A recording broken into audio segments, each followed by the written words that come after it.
Good afternoon, sisters and brothers in Christ. Thank you for coming. May I request, can we have most of you shifted to this side so that I don't span left and right? Thank you. And I guess it's so good. Latecomers, if there are any, they can just sit on this side. Once again, thank you for coming for this talk called Marital First Responder and Introduction. Before we start, let us do a quick prayer. Allow me to do a quick prayer. In the name of Father, Son, Holy Spirit. And as the psalmist today said, sing to the Lord, all you lands, sing to the Lord, bless his themes. Sisters and brothers, as we come together, be it for me to deliver this talk, for all of you sitting here to listen to this talk, in our own respective ways, may we bless the Lord, may we glorify his name, and may he be the one to inspire us so that we can take away what he wants us to do for his kingdom, for his glory. Say this prayer in the mighty name of our Lord Jesus. Amen. Father, Son, Holy Spirit. Okay, quickly, a quick introduction by myself. I'm Benedict Lam, married for 30 years. I've known my wife for 40 years. I've got 2 adult children, although I still call them as kids. I'm a convert. I got baptized in my 30s. As it is now, I am a full-time therapist, counselor with Catholic Family Life. You guys are here to attend this introduction to Marital First Responder. I guess the objective for today really is to provide some insight into what, for short, MFR training is all about. If you guys notice from this little presentation material from MSF, fundamentally, MFR training is something initiated by MSF. If you notice this gentleman here, I think I could be wrong, but I think he's a Malay. Something I guess you guys need to take note of. MFR is not a faith-based program per se. I'm going to explain a little bit more about how it comes about later on. And fundamentally, for today's insight, I will try to explain a little bit more as to why MFR comes about, the purpose of MFR. I will also explain a little bit about how it came about, the origin of MFR, as well as what it is all about. And I think importantly, today, instead of doing it as a MFR training itself is actually a full day course from 9 to about 5 to do anything within 45 minutes. To give a crash course of MFR doesn't make sense. So I probably give a very quick introduction. That's the first part. Second part, I will give probably all of us that are here a little bit of tips as to how we can help someone who is in need of a listening ear. So there'll be some tips, some ideas what we can do. And I hope we can actually end with a Q&A later on as well. So insights into Marital First Responder training.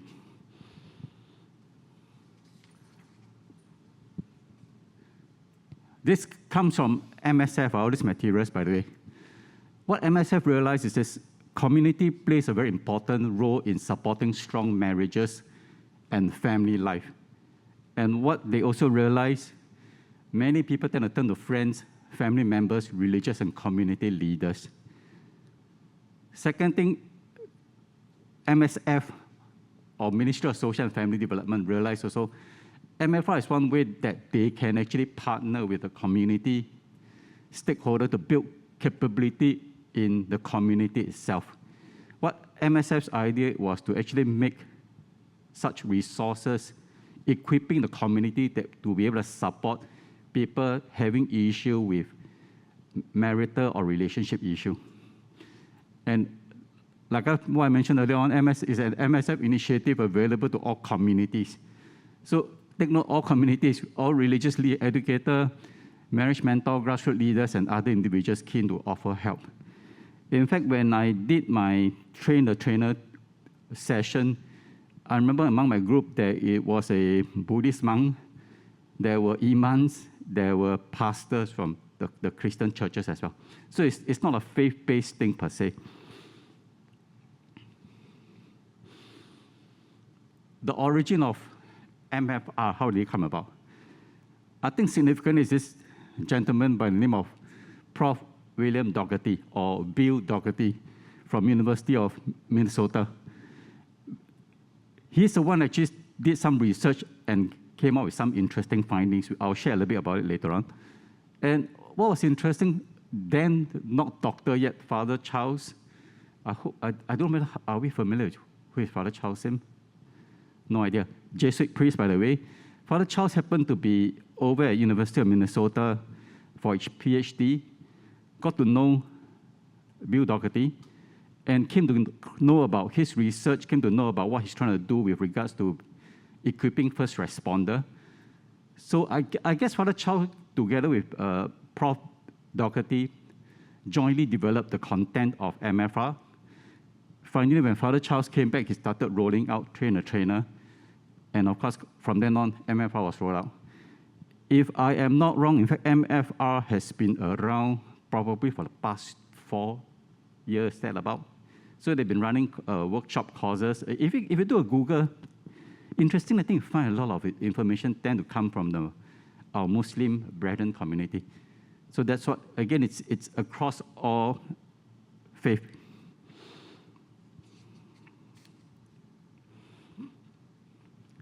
A little bit more about the origin.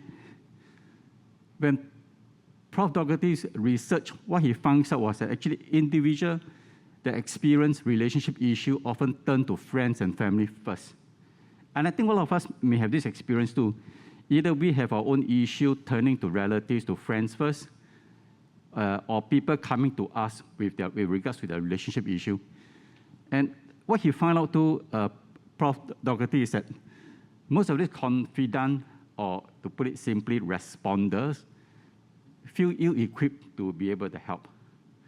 Second thing, the idea of MFR program is to empower all this what we call first responder to help prevent marital issue from getting worse, from worsening, is to train these people to be able to aid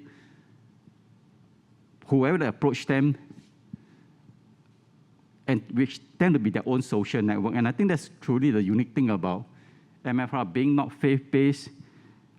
Whoever they've gone for the training actually will be able to implement this within their own community. And the last point, really, the program also addressed common mistakes that people make when being responder or supporters or confident.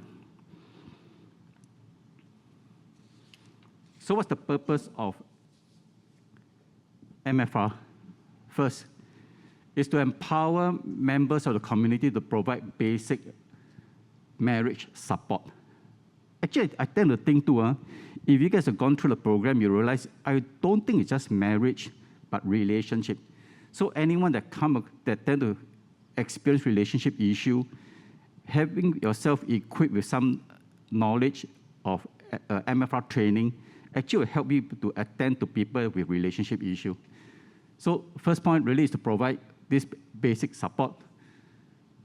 Second purpose really is to learn to discern when we should listen, when we should give guidance or direct our friends, our relatives, our family members to seek professional help.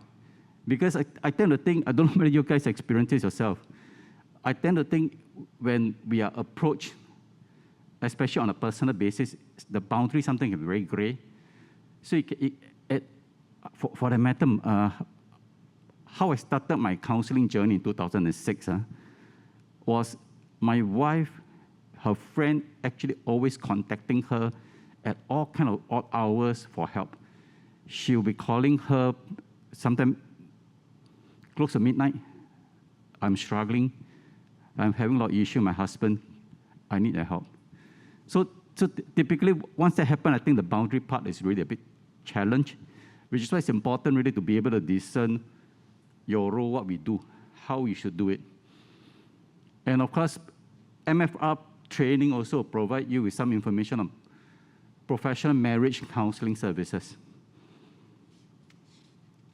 And to put it simply, what is called a first responder is like first aider. You're first on the scene, your first approach with this issue. You need to learn some quick ways to help them manage the issue. And fundamentally, if we put all this together, the very simple statement, what is a marital first responder? You're just equipping yourself to be a better friend. But sometimes just helping people being there for them 24/7 may not truly be the solution. What I think is important, knowing your boundary, knowing when to help, how to help, and even when to let go, refer to professional, I think that's really important. So fundamentally, really is to be a better friend.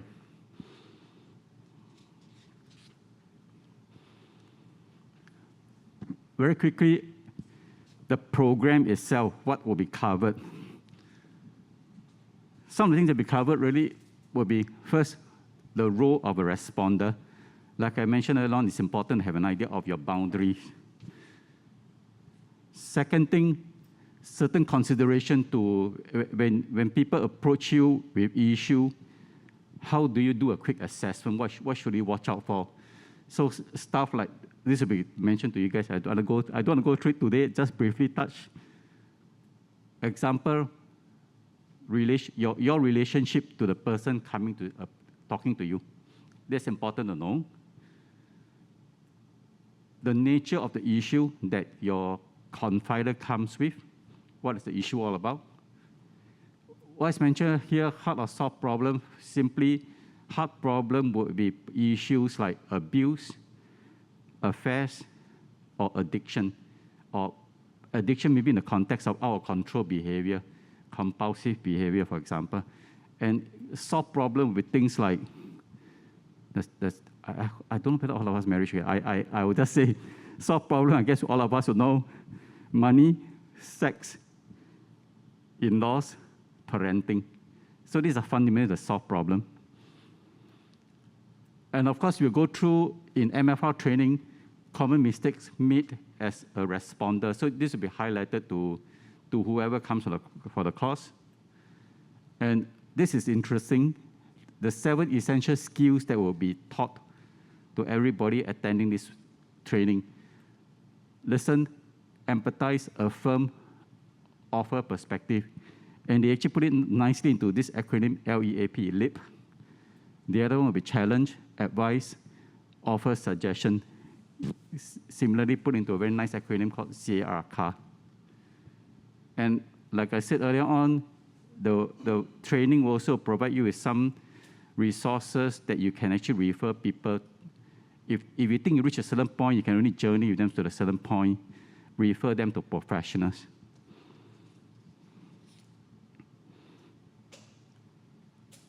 And importantly, MFR training, there'll be role play. Best time to make mistakes. During the role play, how you should say, what you should say. That's the best time to make mistakes, to learn from one another during the training itself. And once again, the key 7 essential skills that will be shared with you guys during the MFR training would be LEAP, listen, empathize, affirm, offer perspective. The other one would be to challenge, to advise, and then to offer resources.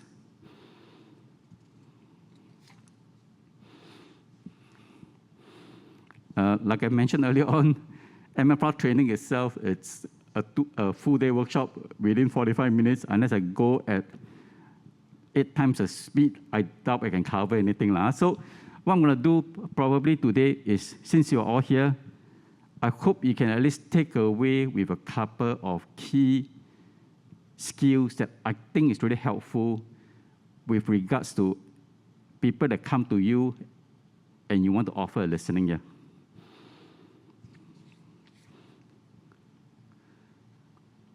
So the 2 things that I'm going to be covering for today is basically listen and empathize. Remember the LEAP, right? So I'm just going to cover listen and empathize. It's a little bit like I don't know, giving you a teaser so that you will be keen to go and sign up for the actual program. Anyway, it's free of FOC. So listen, this term called active listening. I want to start by this term called active listening. I wonder how many of us actually have this thought bubble when someone talks to us. I myself talk to my dog. I think I talk to my cactus better than talking to you. Or I say to myself, I'm like talking to a wall. Okay? So obviously, the other party is not practicing active listening. That's why you have this feeling, okay?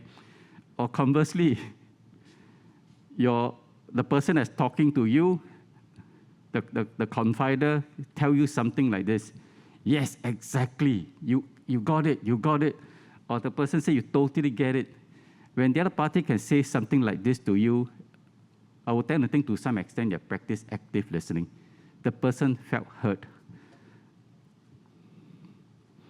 In fact, many occasions in a counseling room setting, when I do my listening and empathizing with the client, especially couples sitting in front of me, what I tend to get quite a fair bit would be the wife. After the wife say whatever she want to say, I listen, I empathize. What I find the wife then to do, she'll turn to the husband. Why can't it be like Ben, so understanding? On the one hand, I'm kind of glad that, okay, my listening and empathizing with her helped the connection made. But of course, the poor husband, he has to do a lot of recovery.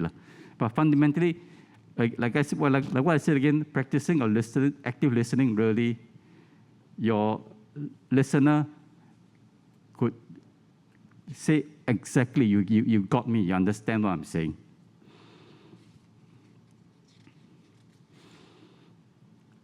And this thing about active listening, I want to introduce this gentleman, Carl Rogers, an American psychologist, and I tend to think he's among the founder of humanistic approach in psychology.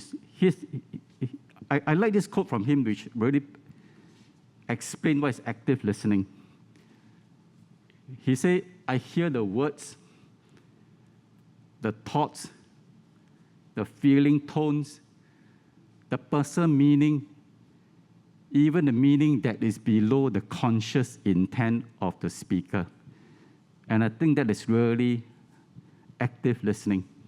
And by the way, Carl Rogers is also the gentleman that I believe coined the term unconditional personal regards. So really being there for whoever that's in front of you.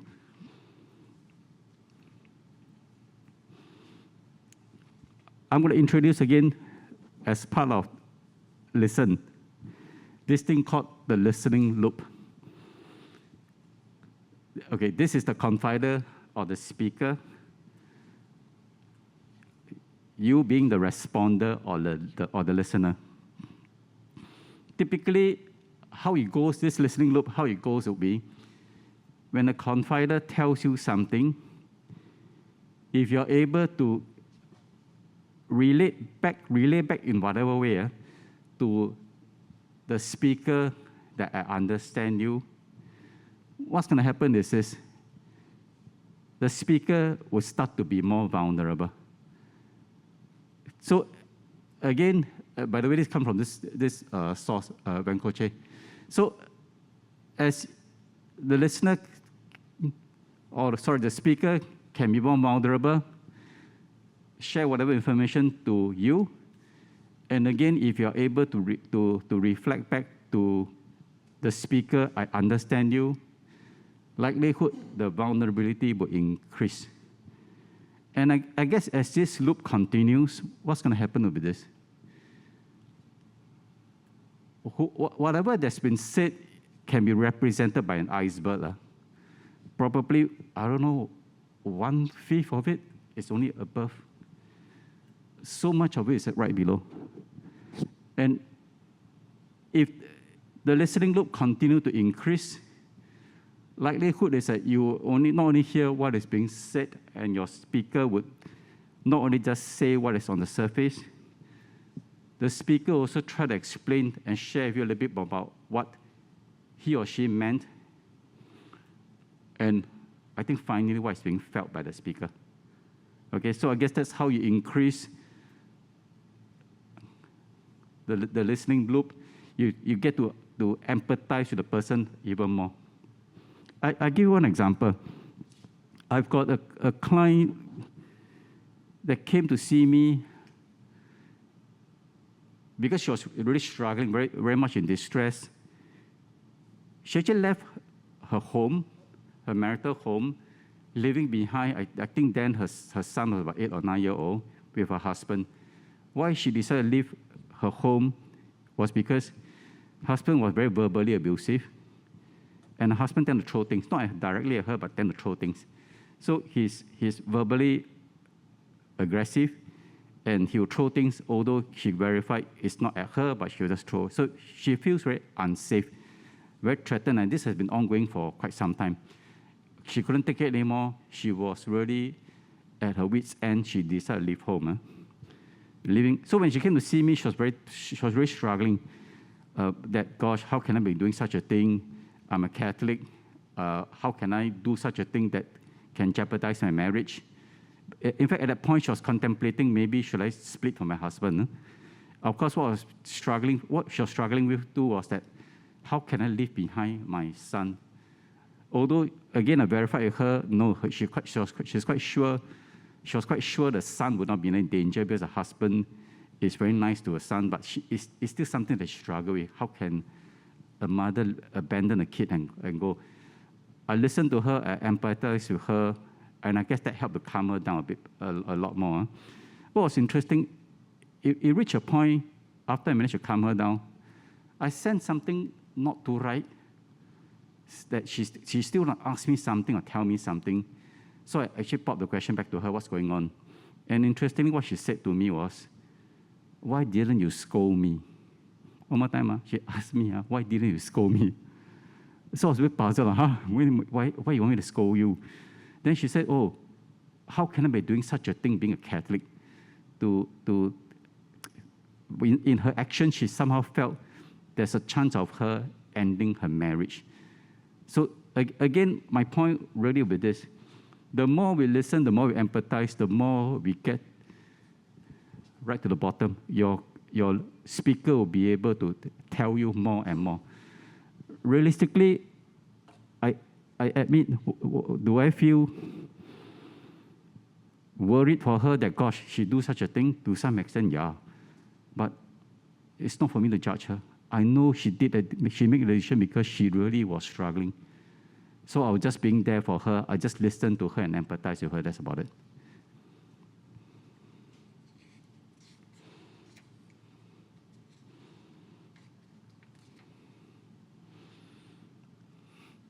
Now your turn to do some work.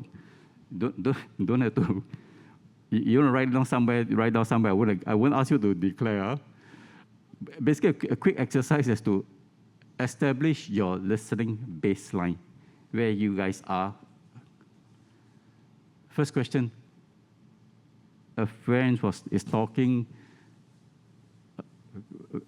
very enthusiastically on a topic that you don't care for. Do you check your phone? Change the topic, find something you can get curious about, nod and smile. Take note mentally of yourself, A, B, C, D, which is the answer. There'll be 4 questions, okay? Done? Can I move on? So that's question 1. Question 2, same thing. A friend is excited about a personal project. Do you tell them about a project you are excited about? Do you start thinking about dinner, which sometimes we do? Do you get excited with them? Do you reaffirm they picked the right project? What would your response be as the listener? So one more time, take note. Your question 1, what is your answer? Is it A, B, C, or D? Question 2, is it A, B, C, or D? Question 3. Direct reports tells you they are leaving the company. Do you talk about how you want to leave too? get as much information as you can on their decision. Maybe you find out the other place got opportunity for you or not. C, try to understand their feeling. Or D, move on to the next agenda item. What would your answer be?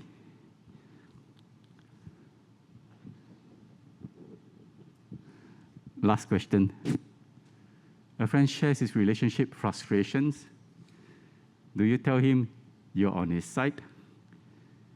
Give him advice on how to navigate his relationship?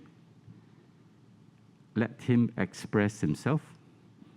Or explain how his partner probably feels and where they might be coming from? So all of you have some idea your answer for the 4 questions? Okay, fundamentally, if most of your answers are C's, you pass, you are a good listener. That's a trait of a good listener, actually. Those that answer C. But realistically, most of us tend to respond in quite a number of other ways. Huh?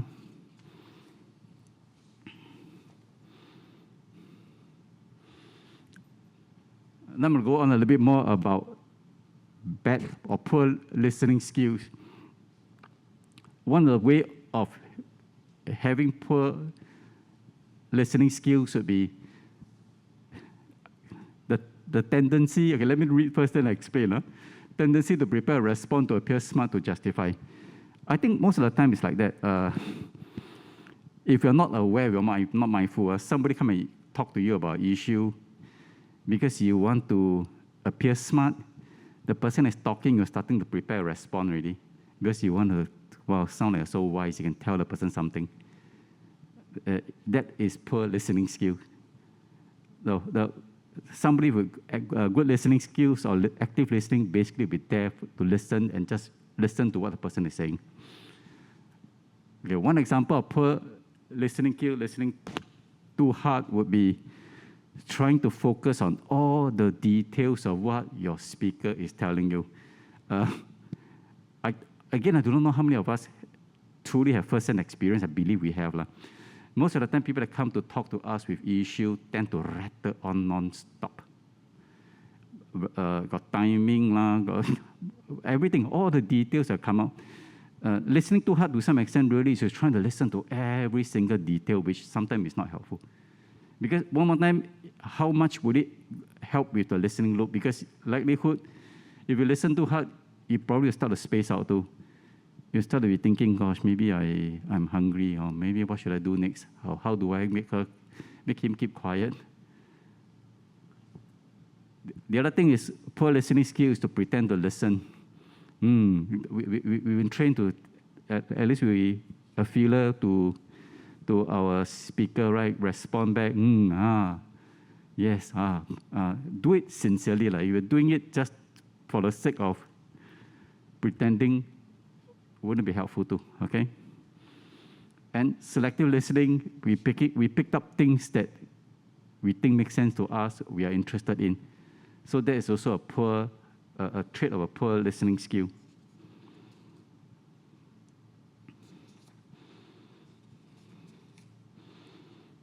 Now, positive example.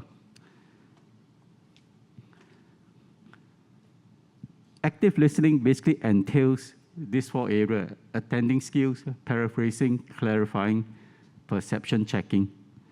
After there will be some dialogue. As I'm going to explain first, when you see a C is the confider, the speaker.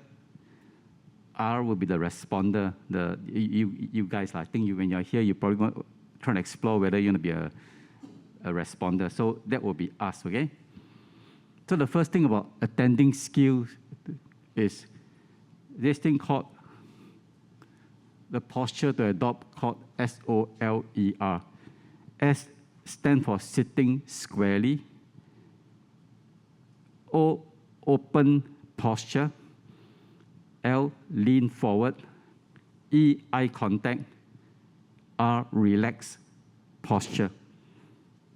This kind of setting can do demonstration. I'm going to quickly demonstrate. So I guess what we're talking about with regards to a solid posture this. Obviously, this is not right. I don't think it's that so nice talking to your friend. Even I think it's a good friend to talk to the person. I know many guys, among guys, sometimes we can talk. Yeah, bro, oh, yes, oh. We may talk like that, but still, I think a better attending posture really is to sit squarely, open posture, not right. Eye contact the person, of course don't stare, occasionally quick eye contact. So once you want to lean forward, especially try this actually. If there's an opportunity to talk to someone, and after a while you train yourself to be able to do active listening. You just slowly start your self-forward and you notice a slight change in dynamics with your speaker. Okay, so and relax as well. So you're so anxious, so kanchiong, I don't think I help your speaker. Okay.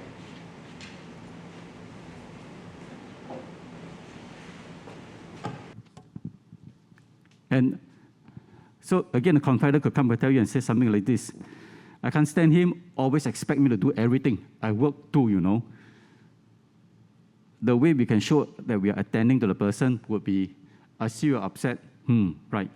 Basically acknowledging what your speaker is saying. Paraphrasing would be, you respond to the basic message. You could say something like this. I see you're upset. What happened? Or you can say things like you expected to do everything and it upsets you. So many things happening. Clarifying question would be, you ask open question. You ask the what, the why, the when, the how. And I think one of our favorite, tell me more. So again, how it goes will be, as the listener, as the responder, you could say, I see you're upset. What happened? Since when? Basically, you want to clarify what's going on. And finally, perception checking is for us to avoid assumptions, especially I think if it's somebody that we know, we tend to have some assumptions. Example, the confider come and tell you, yeah, everything I do, household I do, ensuring the kids do their homework I do. As the responder, the way to respond is, clarify, don't you guys have a helper? Clarify, how come? Is your husband not in all the time? Who knows, maybe she is the one that will run to do everything on her own. So at least you clarify, you check the perception, it helps what's going on as well.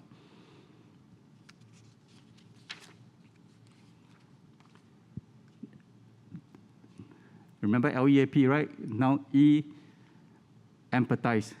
To empathize is really to understand and share the feeling of your confider, okay, the speaker. And you basically reflect the person's feeling verbally and non-verbally. I'm going to elaborate a bit more about verbally and non-verbally. The way to do it verbally would be, you can let your confider, put it like the confider know you care. So one way you can say that, I'm sorry you're going through a hard time right now. Or you can reflect back the person's feeling. That must have been really hurt. What a confusing situation you are in right now. And I still would say, if we are truly present in a conversation, and I do believe you can hone that skill in truly present, in truly active listening, and truly getting the vibe of your speaker's emotion, whatever is going on. On many occasions, realistically, in a therapy session, a counseling session, I don't know what to do. Both are telling me a lot of unpleasant things. It hurts, it was painful. I really am stuck. I really just echo back to them, I think it must be painful for the both of you. It must really be painful. And I think that helps to calm things down because both realize they're this shared humanity, this pain that both of them are going through. And of course, the non-verbal part, our facial expression, our eye contact, again, remember I mentioned you moving your chair slightly forward. don't underestimate our voice, our tone. Our voice, our tone can really show your speaker that you empathize. Okay, I'm going to zoom through this quiz because not much time. Huh? Your turn to do some homework. Empathic response. Again, the dialogue will go something like this. Really so upsetting. My husband expects me to do everything. The way you respond could be, when you get upset, what do you do? So that is clarifying perception checking, right? And your confider can say, if I stay and talk to my husband, I probably would scream at him, so I mostly walk away. You could probably say something like, when you walk away, what happens to him? And your confider will reply, he often gets real upset, shout at me saying, I started the argument and just leave. Say, I'm so irresponsible. So the dialogue is on top. Huh? Among these four, which one do you think would be an empathic response? How will you respond to your confider, your speaker that is empathic?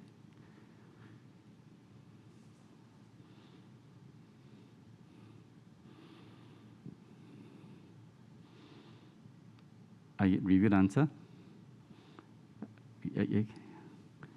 Okay, I saw some hand signaling, number 4. So the response, empathic response will be, it's hard for you, I guess. When you walk away, it's because you just needed some space. The key thing really is to have a stance of acceptance, don't judge or frown on how they respond to situation, but rather understand their response in light of their experience. I tend to like to use this example. Somebody come and talk to you and tell you, and really very in distraught, and tell you, my hamster died. I don't know, if for some of us, hamster, wow, you can get hamster so easily, hamster can reproduce so easily, what's so big deal?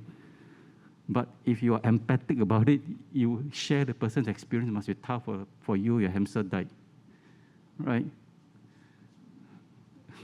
Exercise 2. Another one, my wife always blamed me for being aggressive. The way you respond could be, tell me more. Standard favorite, tell me more.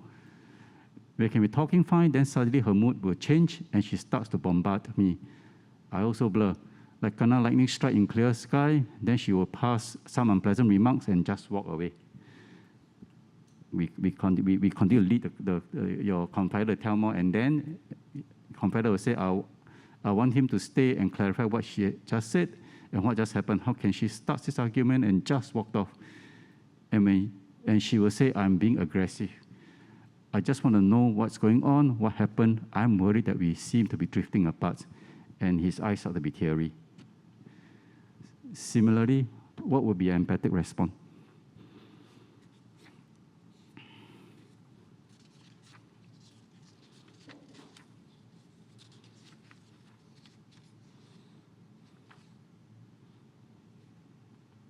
Four.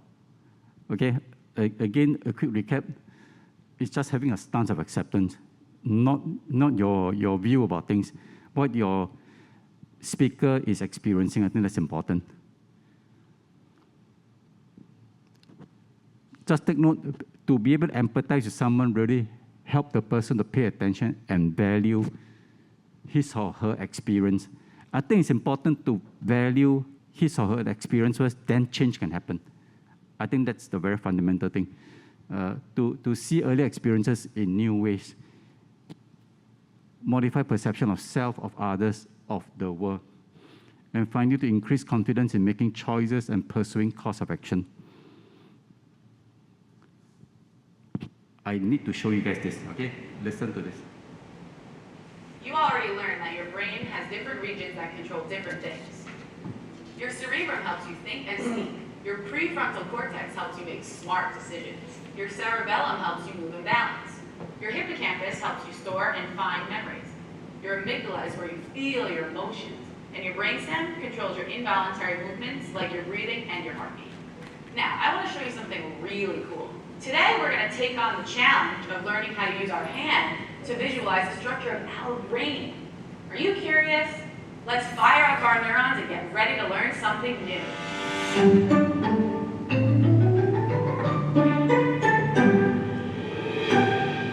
We're going to use our hand to make a model of our brain. Hold up your hand like this. We start with our wrist and palm. This represents our brainstem. Now, fold your thumb into your palm, just like this. Can you do that? Your thumb represents the amygdala.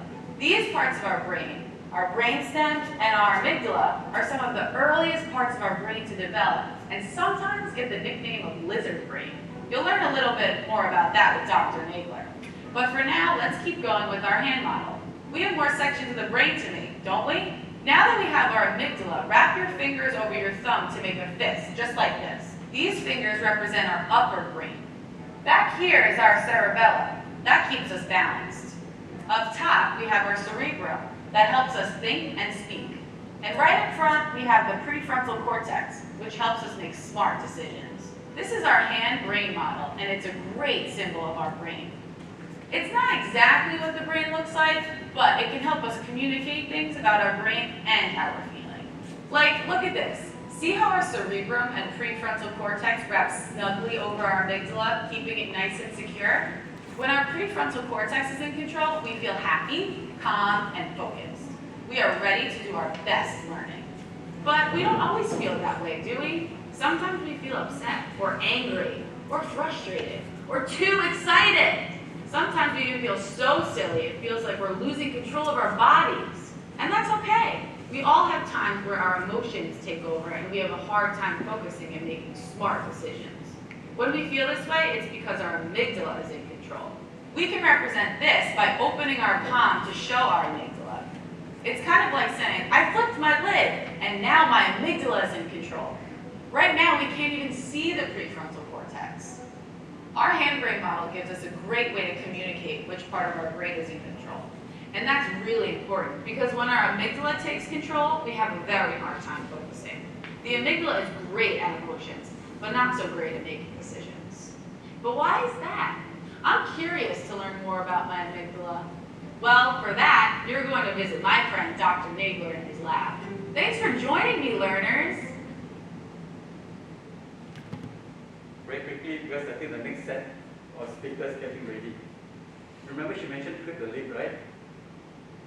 I guess the key thing I want to demonstrate to all of us is that our amygdala is right in the center, right? When you click the lid, and the other party equally click the lid, you got two amygdala talking to each other. No logic can ever go in. Gospel truth can never go in. Until you calm the person down. So, speaker comes to talk to you, the lid click really, and if you don't calm the person down, whatever you say to the person, how God loves you, we are all here for you, it won't work. You need to calm the person down. So the listening, the LPAP helps to calm the person down. So a quick recap. I hope you have some idea now of what is the MFR training all about and how to help someone with the listening. Yeah, active listening, really at least to learn to practice active listening, to learn to empathize. Okay? I think with that I will end the session. Sorry, if you guys have questions to ask me, we can talk outside. Okay, thank you all for coming.